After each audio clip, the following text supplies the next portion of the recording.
আমি যদি আমার হইতাম, তাহলে কি আমার একটু বোঝার জন্য কারো চোখে অধীর আগ্রহে চেয়ে থাকতাম। আমি যে বেঁচে আছি, আমার উপস্থিতি এখনো এই পৃথিবীতে বিদ্যমান, তাকে কেউ একজন ভুলে গেছে। তার কি মনে হয় আমি কোথাও নেই, যেমন ছিলাম না জন্মের আগে? পৃথিবীর সবচেয়ে সুন্দরতম মুহূর্ত বোধ হয় মৃত্যু। কেউ জানবে না আমি কি অনুভব করছি।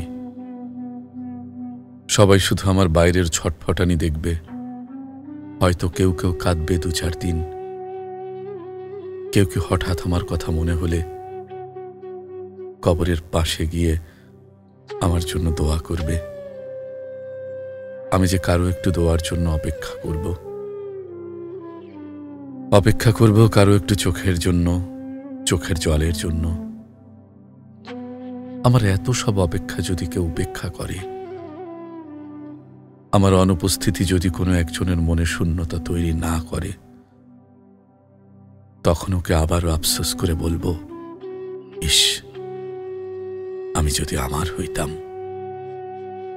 ইস, আমি যদি আমার হইতাম।